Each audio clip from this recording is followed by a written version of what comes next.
This House approves the appointment of the following persons as members of the Independent Electoral and Boundaries Commission.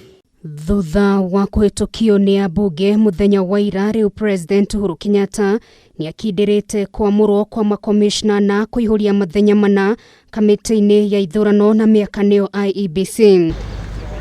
Kuhĩtũkĩra ngathĩti ya mwanya, President ahĩtũkĩtie Juliana Cherera, Francis Mathenge wa Nderi, Irene Cherop Masit, ũndũmwe na Justus Abonyo Nyang'anya iturwa-inĩ ici na ikinya rĩa mũico rĩgũkorwo rĩkũhĩtithio nĩguo mambĩrĩrie wĩra kamĩtĩ-inĩ ya IEBC. Anaya megũkorwo makĩoerera wĩra ũrĩa watigirwo nĩ makomishna na nĩo Consolant Nkatha, Margaret Mwachanya, Ambassador Paul Kurgat, ũndũmwe na Roslyn Akombe arĩa matigire wĩra kamĩtĩ-inĩ ĩno. Gĩbarũa kĩao kĩnene gĩgũkorwo arĩ kũhĩkana na mahinda kwarĩra mĩtaratara ya kũharĩria gĩthurano kĩa mwaka ũkĩte.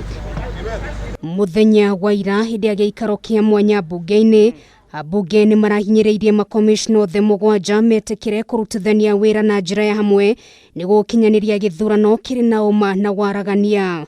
That they are going to get into this commission and do a job that is transparent, work that would be verifiable, and work that Kenyans can support. Everything seemed to have just been brought down by the fact that IEBC was not queried. So IEBC is at the heart of everything. Ngĩribotera Kameme TV mohoro gĩtaũ, rĩtwa rĩakwa nĩ Nũngari.